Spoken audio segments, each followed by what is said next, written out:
Hi, everybody. It's Don Crowther. Welcome. So I want to tell you a quick story. I am the oldest child of one of the oldest children of my grandma and grandpa who had 8 kids. And so as a child, I oftentimes was one of the cute little kids carrying around the train of one of my aunts as they got married. And I actually have an uncle who's only 4 years older than I am. So I've had somewhat of an interesting experience growing up with that side of the family and my relation and my aunts and uncles on that side. I have a grandmother who was a violin teacher, a piano teacher. I have a wife who's a violin teacher, a grandma who was a piano teacher, and those are 2 facts that are important for this story. So I was at one of my aunt's wedding. I was almost a teenager, a tween, maybe an early teen. And I was bored. We were waiting for something at the reception, whatever. We were in a reception hall and there was a beautiful grand piano. And I walked over to that grand piano and I sat down and I played one of my favorite songs. Now, it wasn't anything fancy. Wasn't anything particularly hard. It was just a piece that I loved. And it sounded like it. One of my aunts later on came to me and said, I want to tell you what Grandma said about you. As she watched you walk up to that piano and sit down and play, she said this. She said, now there's a confident kid.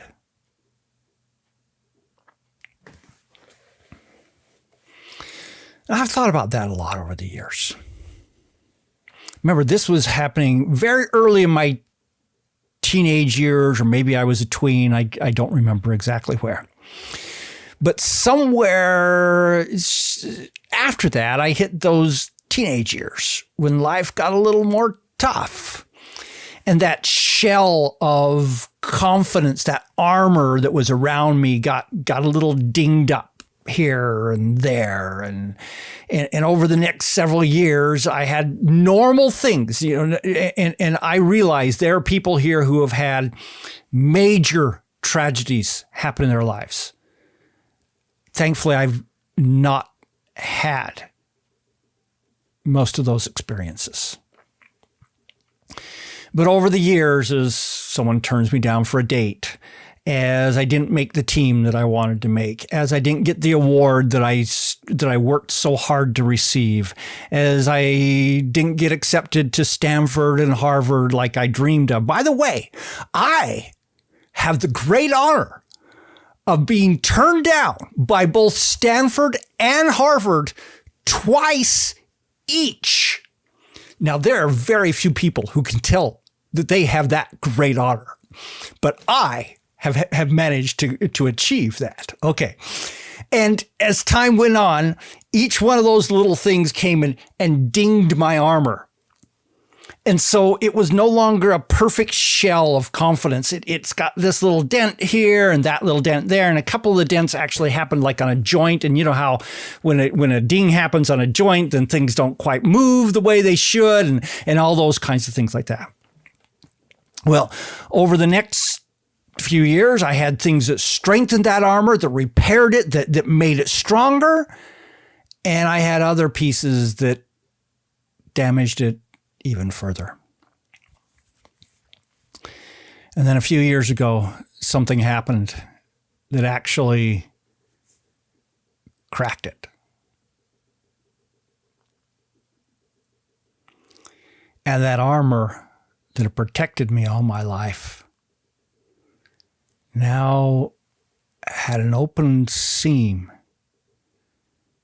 that revealed much of the mushiness lies underneath.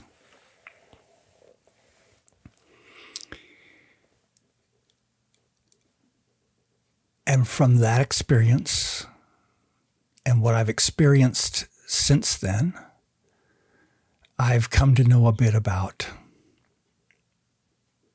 fear, anxiety, depression, unfulfilled dreams, disappointment in myself and others.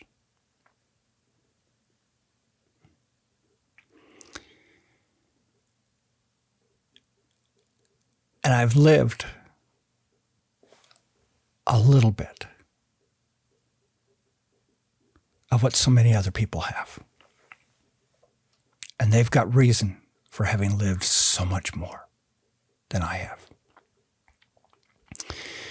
And in that process, I've learned something about my brain. Now, this may not apply to you,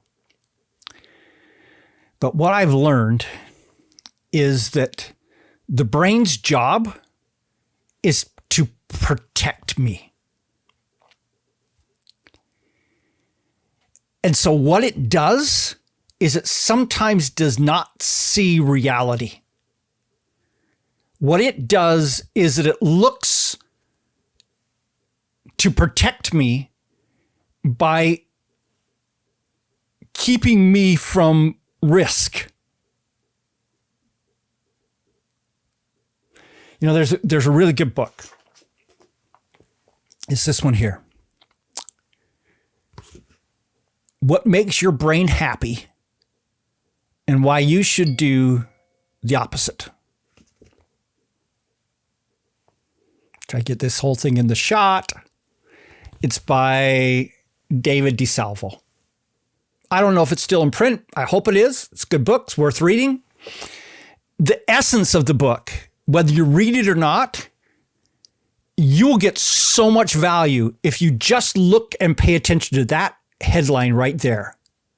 What makes your brain happy and why you should do the opposite. Because you know what? Our brain is happy when we are protected. So our brain is quite literally enjoying itself when we are sitting in front of Netflix, not taking any risks in our life.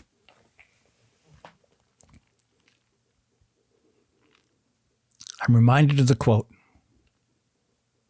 "A ship in a harbor is safe, but that's not what ships are built for."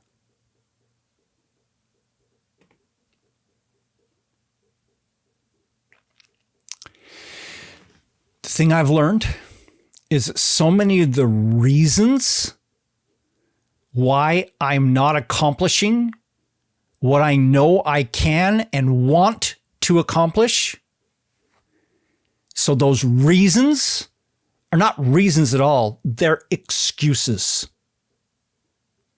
They're my brain rationalizing to keep me safe. It's doing its job. It's keeping me safe. But when I listen to my brain, what makes it happy, I then don't achieve what I need to do. We need to make our brain unhappy. We need to make our brain uncomfortable. We need to step beyond what our brain wants if we ever want to come close to becoming what we want to be.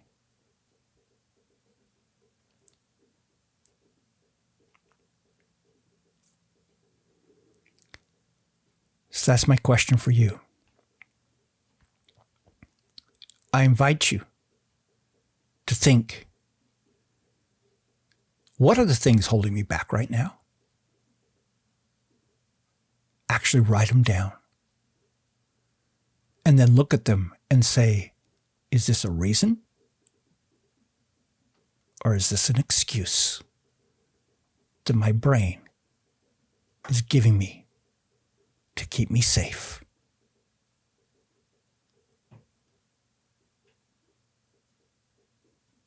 A ship in the harbor is safe, but that's not what ships are made for. Think about these. We'll come back, have more of a discussion about some very specific steps and things that you can do